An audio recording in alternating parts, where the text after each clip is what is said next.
के बच्चों, ये आज आपके सामने जो हमारे गेस्ट लेक्चरर साहब हैं, ये मिस्टर राजीव कुमार सेन हैं और भारतीय वन सेवा के रिटायर्ड अधिकारी। नौकरी के पहले भी आप लेक्चरर थे और पढ़ाई लिखाई में, पढ़ाने में विशेष रूप से रुचि रही है करके, तो हमने भी सोचा कि सर आसानी से उपलब्ध हो जाएंगे, जरा आप लोगों के बीच में कभी कभार आपके जो अनुभवों का फायदा है, विशेषकर जंगल विभाग से, उससे अवगत कराएंगे। तो आपका सर बहुत बहुत स्वागत है। अब हमारे बीच में आए और इतने अमूल्य समय दिया, इसके लिए हम लोग बहुत शुक्रगुजार हैं।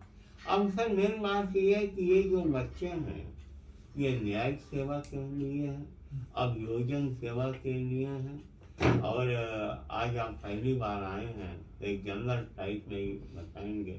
हम आपसे यही जानना चाहेंगे कि जैसे जंगल विभाग में आप रहे हैं, ये जो जंगल कितने प्रकार के होते हैं?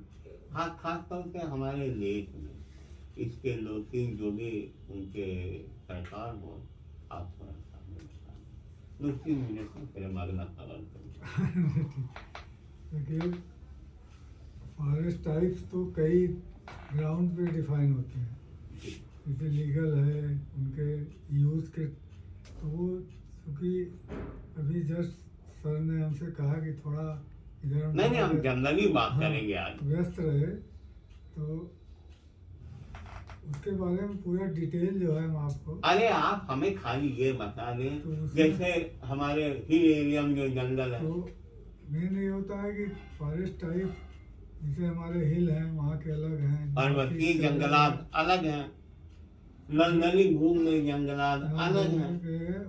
उसके जो क्लासिफिकेशन है वो एक टेक्निकल वो है जो कि हमारे फॉरेस्ट का है, जिसको सिल्वीकल्चर सिस्टम में उसके टाइप्स दिए हुए हैं, वो टेक्निकल टर्म में है। तो जैसे इंडिया का फॉरेस्ट है, अलग अलग टाइप में डिस्क्राइब्ड है, उसके नाम है C2 C1, इस टाइप के कई वैरायटी हैं। वो क्या ड्राई डिसीजर, ट्रॉपिकल, टेम्परेट, इस तरह के हर जो कहाँ एरिया है उसका क्या नाम है उस फॉरेस्ट का, उसकी क्या स्पेशलिटी है, कोई बात, ये सब अलग अलग तरह से हैं। दूसरी बात है, ये जो हम लोग इनको बताते हैं, अब हम लोग इस मामले में अल्पज्ञ हैं, आप विशेषज्ञ हैं। जैसे नुलवा नेशनल पार्क है, ये किस लिए जाना जाता है, कहाँ लोकेशन है, ये तो सब जानते हैं बच्चे, लेकिन इसकी विशेषता क्या है, या नेशनल पार्क जैसे जो इंडिया में जो हमारी वाइल्ड लाइफ थी, शुरू से वाइल्ड लाइफ में पहले शिकार अलाउड था। जैसे जो फॉरेस्ट हमारे हैं इसके कई आप लोग लीगल हैं, तो एक्ट्स बहुत बने हुए हैं।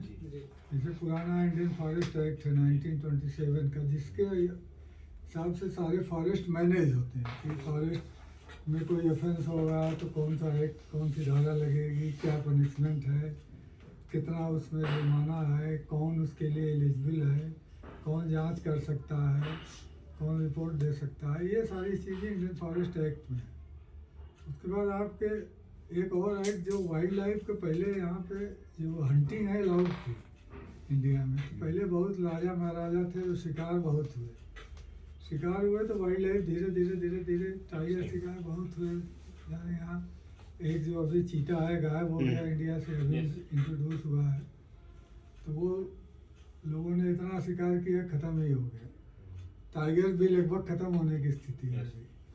तो वाइल्ड लाइफ को प्रोटेक्ट करने के लिए 72 में वाइल्ड लाइफ प्रोटेक्शन एक्ट भी बना, जिसमें जो है कि वाइल्ड लाइफ को मारना, उसकी कैटेगरी बांटी गई, शेड्यूल 1, 2, 3, शेड्यूल जो हाईली इंडेंजर्ड हैं उसको शेड्यूल 1 में रखा गया, जैसे टाइगर, एलिफेंट या और कई स्पीसीज हैं, कि इनको उनका मारना जो है, उनके पनिशमेंट बहुत हाई पनिशमेंट थे और वो नॉन अवेलेबल है, इस मतलब सबसे कड़े प्रावधान शेड्यूल 1 के लिए थे, कि जिससे कम से कम इनकी जो हंटिंग है उस पर रोक लगे और ये जो परमिट वर्मिट हो ये सब बंद हो गया।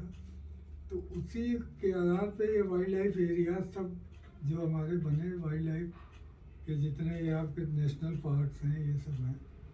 तो इसमें मेन काम है कि वाइल्ड लाइफ हमें जहाँ जहाँ ज़्यादा थे वहाँ इस तरह बनाए ये कार्बेट था, कार्बेट सबसे पहले बना, फिर गवर्नमेंट साउथ में ऐसे बनते चले गए। उसी टाइम एक प्रोजेक्ट टाइगर भी आया, टाइगर को बचाने के लिए 72 प्रोजेक्ट टाइगर स्कीम चली कि टाइगर हमें बचाना जरूरी है। अब टाइगर बचाना काहे जरूरी, आप लोग भाई सब पढ़े लिखे हैं, जानते ही हैं कि भाई एक सिस्टम है, टाइगर बचेगा तो उसके नीचे वाले होंगे तभी बचेगा। जब भाई वो कार्निवोर है, हर्बीवोर होगा, हर्बीवोर मिलेगा प्रॉपर तब बचेगा। हर्बीवोर तब बचेगा जब वहाँ हरियाली होगी, घास होगी, तो वो प्रोटेक्ट किया गया। तो उसमें सेंचुरीज बनाई गई और ये नेशनल पार्क बना है। जैसे यूपी में सेंचुरीज 22-23 होंगी एग्जैक्ट, हमें नहीं एग्जैक्ट है। तो नेशनल पार्क ये आपका दुधवा नेशनल पार्क है। सर क्या ये उत्तर प्रदेश में अकेला है? हाँ ये है। नाउ रिमेम्बर दिस फैक्ट के अनुसार हम्म। कि जो नुनवा नेशनल पार्क है ये उत्तर प्रदेश में अकेला राष्ट्रीय पार्क है। राष्ट्रीय पार्क है, बाकी सेंचुरीज हैं। प्रोजेक्ट टाइगर जो अभी शुरू हुआ है तो उसके ये जो कौन सा उसको बोलते हैं, प्रोजेक्ट टाइगर वाले एरिया जो है, जैसे उसमें पीलीभीत आपका लिया गया, अमनगढ़, रानीपुर, रानीपुर बना है और अमनगढ़। अमानगढ़। हाँ, तो ये 4-5 जो है ये प्रोजेक्ट टाइगर के उसमें यस हैं। Sir, tiger reserve. तो क्या नुनवा नेशनल पार्क में टाइगर वगैरह भी है? हाँ टाइगर। हाथी, टाइगर, हाथी माइग्रेट होके आते हैं यहाँ, हाथी नेचुरल कम है यहाँ। हाथी ज़्यादा आपके उधर है, जो कॉर्बेट या वो वाला एरिया है, काजीरंगा। उधर हाथी नेचुरल मूवमेंट राजा जी से जो है पूरा उनका मूवमेंट होता है। कॉर्बेट ये जो उत्तरांचल में अब सब चला गया, तो हाथी नेचुरल यहाँ नेपाल से माइग्रेट होके आते रहते हैं यहाँ Yes, sir, दुधवा दुधवा में। में। अब काफ़ी हो गए हैं, तो हाथी को प्रोजेक्ट करने के लिए भी प्रोजेक्ट एलिफेंट भी शुरू हुआ। 92 हाँ, तो प्रोजेक्ट एलिफेंट भी है। तो यूपी में अभी नेचुरल जो इनकी हैबिटेट है वो उधर ही है, इधर कम है। एक साल इन लोगों का सवाल था छोटा सा, वो ये था कि बर्ड सेंचुरी है क्या आप ही के विभाग में आती है? हाँ, बर्ड सेंचुरीज जितनी है, जैसे नवाबगंज बर्ड सेंचुरी, ये सब है, यस सर, ये सारे फॉरेस्ट से ही मैनेज होती हैं। ये भी वाइल्ड लाइफ के ही अंडर में आती बहुत है। सी। और दुधवा में एक चीज़ और हुआ है, जो अब राइनो जो वहाँ असम में मिलता है, केरला। काजीरंगा काजीरंगा। एक सीन वाला केवल एक गेंडा। जगह मिलता है असम में, तो Yes. उसको ये पहले यहाँ भी मिलता था। हाँ यस सर। हाँ, ये दुधवा में था क्योंकि ये दलदली भूमि में मिलता है, यहाँ पे उसका हैबिटेट बहुत है। तो जो उसका हैबिटेट था वहीं ले आके ये 80 के आसपास असम से ला के यहाँ एक काफ़ी बड़ा एरिया बनाया गया है, 300-400 बहराइच एकड़ तक। फेंस करके, उसी में उसको रखा गया। आज वहाँ 30-40 हो गए हैं। अब उसको वहाँ से दूसरा एक सोनारीपुर एरिया है, वहाँ भी थोड़ा वो राइनो का हैबिटेट है, तो वहाँ उसको शिफ्ट कर रहे हैं। जैसे वो आपका लायन है, आपके केवल गिर में है, गिर गुजरात। केवल गिर में है। लायन के लिए भी था कि जैसे एक जगह रहने से होता है, कोई मान लीजिए कभी डिजीज वगैरह फैले, सब मर जाएंगे। तो लायन एशियाटिक लायन वहीं है, तो उनको इधर शिफ्ट करके उसको भी एमपी में एक आध जगह लाने के लिए इन लोगों ने, जहाँ अभी कुनो में इसको शिफ्ट किया है चीता को। वहाँ पहले Namibia Namibia sir. Namibia Kenya था, तो केनिया। वहाँ टाइगर भी अरे ये लायन लाने का भी था, यस लेकिन चूंकि लायन वहाँ शिफ्टिंग के लिए परमिशन, वो उसमें बड़ा लफड़ा चल रहा है, सुप्रीम कोर्ट तक मामला है, सफारी गुजरात वाले दे नहीं रहे उसको। अब उनको लगता है हमारी यूनिक चीज़ है तो और कहीं क्यों हो उसमें, तो वो फिलहाल दम पड़ा हुआ है, अभी हो नहीं पाया। तो ये अभी ये लाए चीता वाला, ये यहाँ इन्होंने इंट्रोड्यूस किया है। अब आगे चीता कितना बढ़ता है तो देखिए। भविष्य बताएगा। सर एक चीज, ये जो सोशल फॉरेस्ट्री क्या है, इसका कंसेप्ट क्या है, क्यों इंट्रोड्यूस हुआ? सोशल फॉरेस्ट्री सामाजिक वन की योजना जो यहाँ यूपी में शुरू हुई, ये 78-79 के आसपास, 70s में मानिए। फॉरेस्ट एरिया तो यहाँ वैसे भी बहुत कम है, मतलब जो फॉरेस्ट पॉलिसी है उसके हिसाब से 33% होना चाहिए। यूपी में बहुत कम है, 20-21 के आसपास होगा एग्जैक्ट। अभी जो फॉरेस्ट सर्वे की अभी रिपोर्ट आई है 23 की, इससे क्लियर हो जाएगा। और नहीं, इंडिया का, यूपी का तो 8-9% है। उत्तरांचल था तो ज़्यादा था, अब तो उत्तरांचल अलग होने का तो उस टाइम यहाँ सोशल फॉरेस्ट्री स्कीम इंट्रोड्यूस की गई। जो पहले था, पहले यहाँ पे चंद जो फॉरेस्ट डिवीजन होते थे, मतलब डीएफओ या उसके ऊपर, ये केवल फॉरेस्ट में, जैसे यहाँ पे तराई बेल्ट है पूरा, जी। इधर गोरखपुर से लेके उधर गोरखपुर, गोंडा, 15 इधर पोजीशन खीरी, बताना। पीलीभीत, उत्तरांचल तक ये पूरी बेल्ट डेंस फॉरेस्ट यूपी में यही है। बुंदेलखंड में थोड़ा वो डिग्रेडेड है फॉरेस्ट, तो वो उधर भी थोड़ा, बाकी बीच तो पूरा लगभग ब्लैंक, छोटे मोटे जंगल होंगे।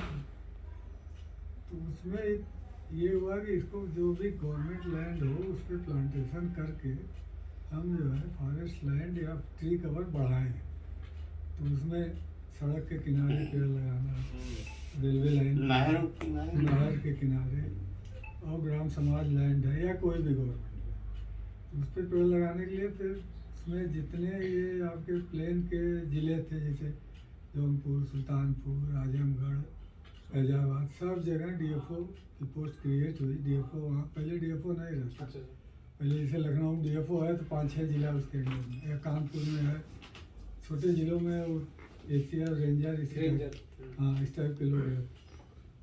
उसके उसे सोशल फॉरेस्ट्री में पोस्ट बढ़ी और डीएफओ वहाँ तैनात किया गया कि आप जो है प्लांटिंग वर्क पूरे जिले में, प्रॉपर सुपरविजन रहेगा। हाँ सुपरविजन के लिए, कि भाई एक यहाँ सीनियर ऑफिसर लेवल का अफसर रहेगा, जी। उसके नीचे एक पीएफएस का एसीएफ रहेगा, प्लस 8-10 रेंजे हर जिले में बनाएंगे, 8-10 रेंज अफसर, उसके नीचे बाकी फॉरेस्टर, फॉरेस्ट गार्ड, ये सब रहेंगे। मतलब जो हायरकी है वो इस तरह, नीचे फॉरेस्ट गार्ड होता है, उसके ऊपर forester, ranger, ACF, DFO, conservator, chief PCC, तो जिले में वही डीएफओ रहते हैं। तो वो सोशल फॉरेस्ट्री स्कीम जस्ट इसीलिए बनाई गई थी, अभी भी चल रही है, सोशल फॉरेस्ट्री नाम तो है। तो वो मेन है कि जो अदर देन फॉरेस्ट एरियाज हैं वहाँ, जैसे फॉरेस्ट में प्लांटेशन होते ही रहते हैं, जैसे वहाँ फॉरेस्ट का मैनेजमेंट एक प्लान के अंतर्गत होता है। जो भी फॉरेस्ट है, सिल्वीकल्चर सिस्टम होता है कि कौन सा सिस्टम लगेगा, वो मतलब थोड़ा टेक्निकल चीज़ है, उसी आधार पे वो मैनेज होता है फॉरेस्ट। अब पेड़ कैसे कटेंगे, किनको छोड़ा जाना है, कहाँ प्लांटेशन, ये 1-10 साल का मैनेजमेंट प्लान बन जाता है हर जिले का या हर फॉरेस्ट का, तो उसी के आधार पे वो फॉरेस्ट मैनेज होता है। सर एक दो सवाल रह रहे हैं, ज़्यादा आपसे नहीं आज पूछा जाएगा, हम लोग जानकारी भी नहीं थे, लेकिन ये बताइए कि एक तो फॉरेस्ट विभाग के मुकदमे पुलिस में आते हैं, और एक क्या आप लोगों को भी पावर है वहाँ? फॉरेस्ट में पूरा पावर है। अच्छा, फॉरेस्ट के अफसर्स को फॉरेस्ट में केस दर्ज होता है, इसे यहाँ एफआईआर दर्ज हाँ होती हाँ है, हाँ, वही मतलब वहाँ S2 केस दर्ज होता है। तो फॉरेस्ट वो गार्ड, जानना बच्चों कर कोई जज होंगे ये, हाँ इनको मालूम करे एफआईआर किया। हाँ, वो उसको जो है फॉरेस्ट गार्ड केस रजिस्टर करता है, फिर वो फॉरेस्टर जो उसके ऊपर होता है वो उसकी जांच करता है, या उस काट के उसने सीधा डीएफओ पास भेजा, मतलब थ्रू प्रॉपर चैनल, फिर डीएफओ उसको भेजते हैं कि हाँ इसकी जांच जनरली फॉरेस्टर ही करते हैं। लेकिन अगर वाइल्ड लाइफ का केस है तो वो एसडीओ के नीचे नहीं जांच करता, एसीएफ, हाँ एसीएफ, एथलीट गेस्टेड अफसर जांच हाँ। करे, जो वाइल्ड लाइफ वार्डन होता है, और उसी के रिपोर्ट का जो है संज्ञान कोर्ट लेती है। कोर्ट में भी अगर कोई केस पुलिस ने भी दायर किया गया तो वो कहेंगे कि आप वाइल्ड लाइफ वार्डन की जांच रिपोर्ट लाइए। अगर वो उसमें जो है आपके वाइल्ड लाइफ प्रोटेक्शन एक्ट के केस, कोई जानवर मर गया या कुछ हुआ, तो उसमें फॉरेस्ट वालों का ही, या और जैसे पेड़ कट गए, कहीं पेड़ कट गए, कोई इनक्रोचमेंट हो गए, जब फॉरेस्ट लैंड का इनक्रोचमेंट हो गया, 19 भाई उसमें पहली चीज जो लोएस्ट स्टाफ उसको पता होगा कौन सा सेक्शन लगेगा, इंडियन फॉरेस्ट एक्ट लगेगा, वाइल्ड लाइफ प्रोटेक्शन एक्ट के कौन से सेक्शन लगेंगे, कौन से लगेंगे। एक सर था prevention on the green field है, prevention on the green field bracket में कुछ और था, उसके मुकदमे सीवीसी एक्ट कहते थे, 4/10 जो पुलिस वाले पकड़ लेते, ये कैसे पकड़ लेते? वो ट्री प्रोटेक्शन एक्ट वो यूपी का एक्ट है, हाँ यूपी का लोकल लोकल लॉ है। ट्री प्रोटेक्शन जैसे जो नेशनल है वो तो Indian forest act, wild life हाँ। Protection act, forest conservation act, ये जो मेन है। फॉरेस्ट कंजर्वेशन एक्ट बना जो फॉरेस्ट लैंड पहले क्या होता था फॉरेस्ट लैंड। 15 मिनट हो गए। अच्छा एक मिनट सर, अब चलिए आज हम आपके नहीं नहीं बस ठीक है। शुक्रगुजार हैं, वो इसलिए शुक्रगुजार हैं कि हमारे बच्चों को, हम लोगों को शायद इतनी अंतरण बातें जानकारी नहीं थी। आपके आने से कम देखिए इनके चेहरे पे खुशियाँ नजर आ रही, मुस्कुराहट निकल रही है, ये इस बात को शो कर रहा है। नहीं इनको हाँ एक चीज़ और हम बता दें, इसमें जैसे 1952 और ये जो इंडियन फॉरेस्ट एक्ट है, इसमें सेक्शन 52 में जो कॉन्फिस्केशन होता है किसी भी फॉरेस्ट प्रोड्यूस का, हाँ तो उसमें अभी एक अमेंडमेंट हुआ है 2000 में यहाँ यूपी में, तो उसमें पावर टोटल डीएफओ को दे दिया है कन्फिस्केट करने की और पूरा उसको जो है एक्शन करने की। अगर कोई भी व्हीकल फॉरेस्ट प्रोड्यूस को ट्रांसपोर्ट करने में अगर पकड़ी जाती है, डीएफओ उसको कन्फिस्केट करेगा, लोकल कोर्ट उसको कॉग्निजेंस नहीं लेगी। वाह, ये है उसमें, मतलब वो मार कर दिया है कोर्ट को। हाँ वो कोर्ट को बाहर कर दिया है। कानपुर में हमसे एक केस ऐसे हुआ, लोकल जो डीजे थे ना, उन्होंने कोर्ट ट्रक को छोड़ दिया। इमीडिएट हम लोगों ने डीजे के यहाँ लगाया और डीजे को सारा एक्ट दिखाया, उन्होंने उसके अगेंस्ट इतना जबरदस्त लिखा, स्ट्रक्चर हो गया। जबरदस्त खारिज किया, क्योंकि उसकी अपील लोअर कोर्ट में होती ही नहीं। डीएफओ ने जजमेंट कर दिया कि आपकी गाड़ी कन्फिस्केट हो रही है। वो फिर यहाँ गवर्नमेंट में आता है, शासन में सिक्योरिटी रैंक अफसर है, वही उसको तय करेगा हाँ? छोड़ना है। अगर उसने कर दिया तो खत्म हो गया, फिर कहीं हाई कोर्ट बचता है, हाई कोर्ट में हर आदमी जाता है।